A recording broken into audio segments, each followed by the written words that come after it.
Okay, real quick before I have to go back inside. Um, I just realized, or not realized like just now, but realized after a whole week of thinking about it nonstop, how I've been abused in the past, and that's caused me to develop, like, at the time I developed hypersexuality around, I think, 15.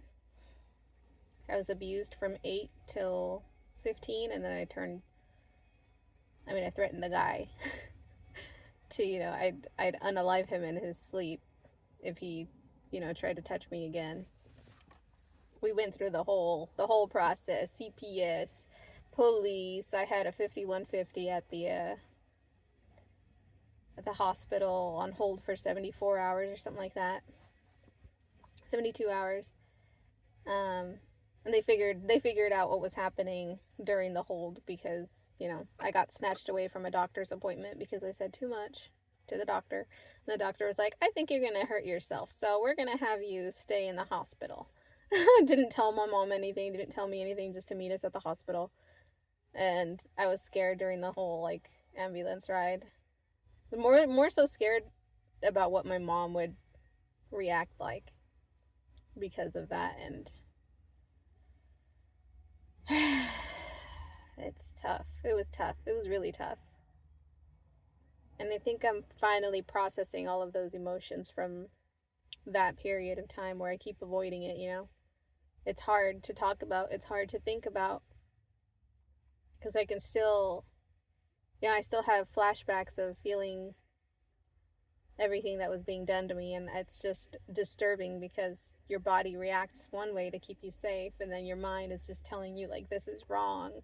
And your heart just sinks and, shatters in your chest as you're confused about how to feel about everything. And people are telling you to react a certain way. And you want to react another way. And when you do react that way to somebody, show that vulnerability, they had at the time reacted egregiously, it's your fault. Like, whoa, I'm a kid.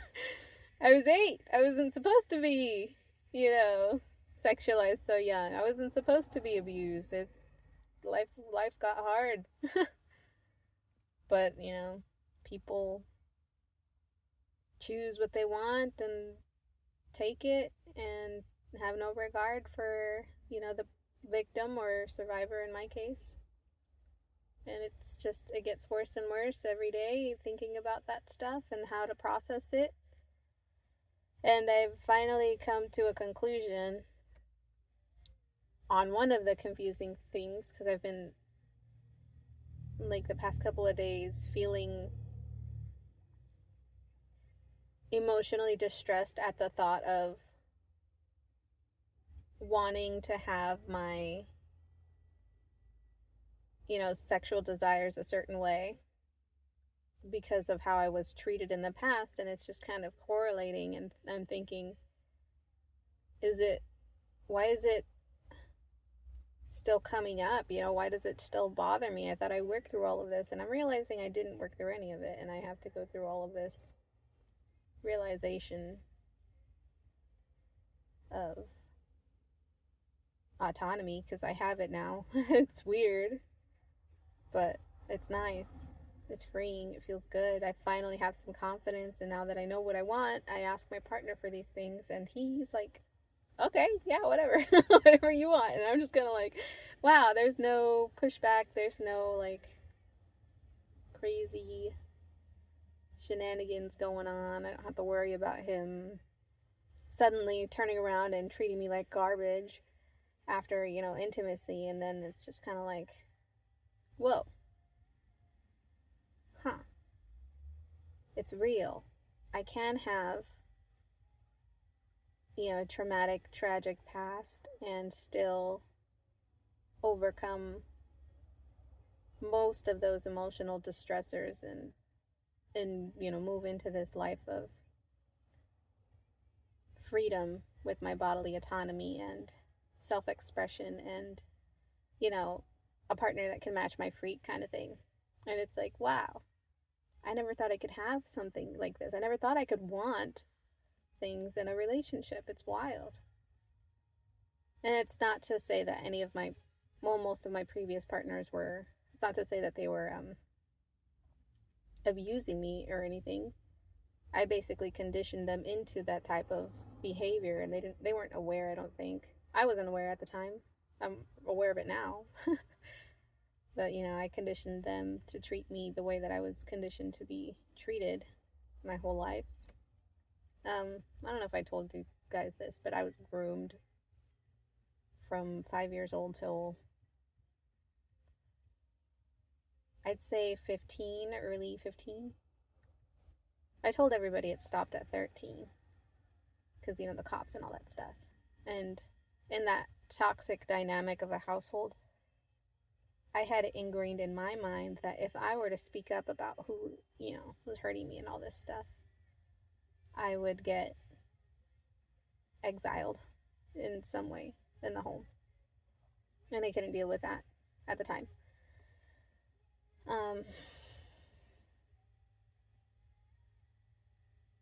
Yeah, that decision still haunts me.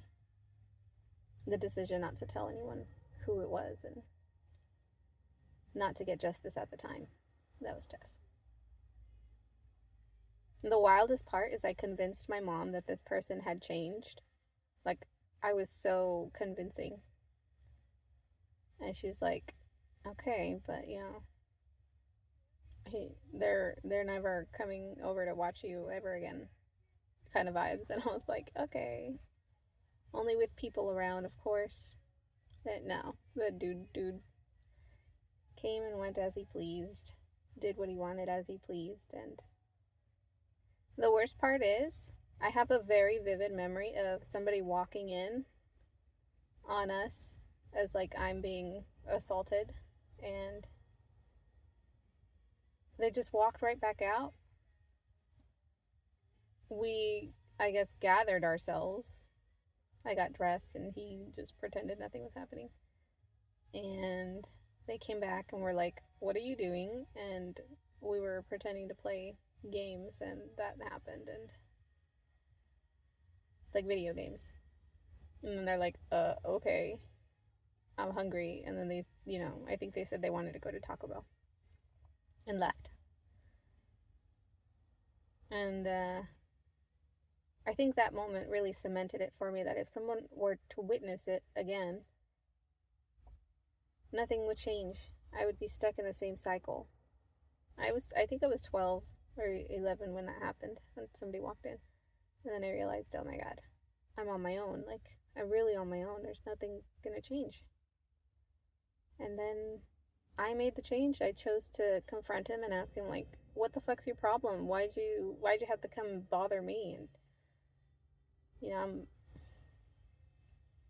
I didn't do anything wrong for you to do this to me. Why'd you choose me? And then he gave me the answer of, I don't know, it was just a kid. He was 18, I think, when he started, doing that to me.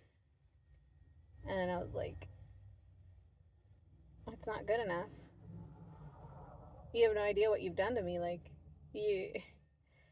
I don't feel normal. I feel disgusting. I feel like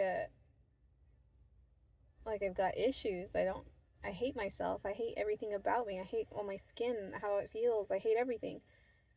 And I have you to thank for that. Like, what the fuck is wrong with you? Why would you do this to me? Why would you do this to anyone? And he just kept shrugging and going, I don't know, as he cried on the, bed where we were sitting, and I was talking to him. That's when I stood up and I was like, I don't want you to ever fucking touch me again, I don't want you to try and touch me. I don't want you to try and touch anybody else, that ever comes into this household. If I catch you thinking about it, I'm gonna slit your throat in your sleep, kind of thing, I actually told him like that. I was like, if I ever catch you slipping up, I'm going to, slit your throat as you sleep. And that's really hard to say because I don't think I could. I really don't think I could do that. I don't think I could take someone's life, let alone hurt them. But, when it was happening at the time, I was so dead set on that, I was like serious about it. I will do it if you push me to it. And, he never touched me again. He never I have to sneeze. Wow. But yeah. Long story short, I fixed my own problem. I gave off, bloodlust at the time. I was like, I'm gonna kill you, dude, if you touch me ever again. And then, my niece was born, and I was like, I'm gonna fucking end your life in the worst way if you touch her. And, that's that. I don't think he's ever touched her at the time. I don't know anything about him anymore. It's been years.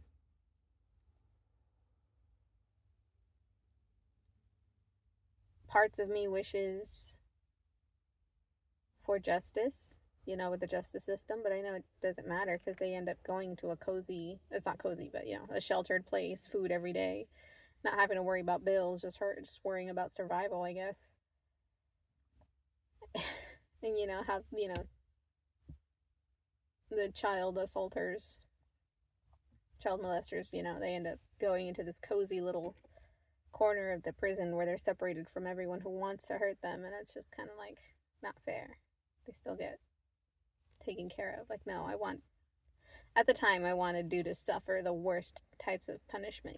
I wanted him to get assaulted by an older man.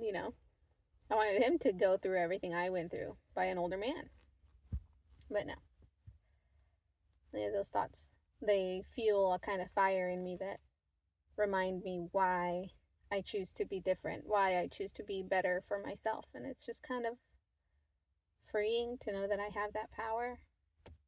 And right now I'm accepting that that's just the way I am now. I have autonomy, I have the strength, I have power, I have confidence, I have everything I could possibly need, support. And it's all mostly thanks to me putting effort and faith into myself for growing and becoming a better person.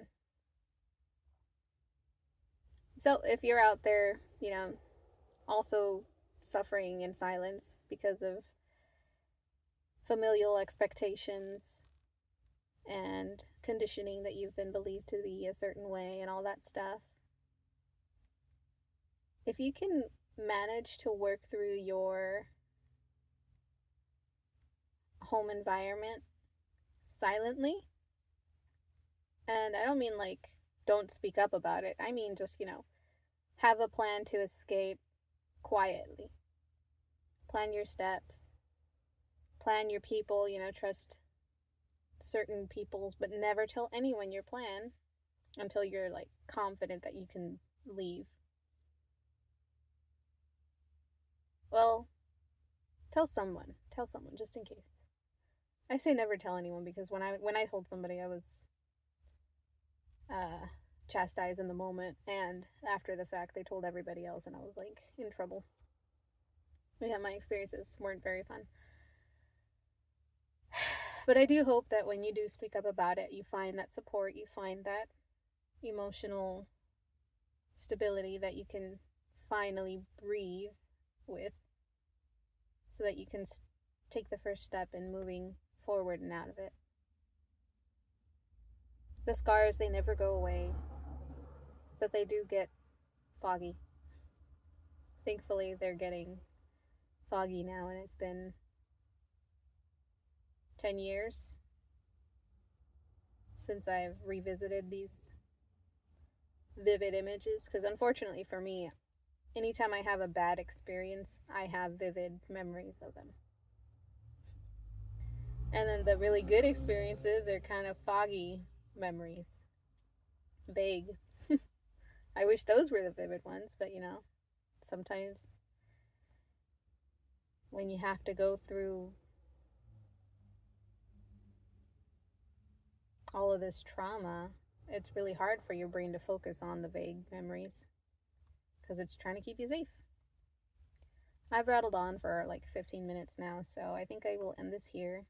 Thank you for listening to my therapy talk. I'll probably watch this later so that I can write down things that I don't, or didn't process at the time. Anyway, thank you. I'll see you next time. Bye.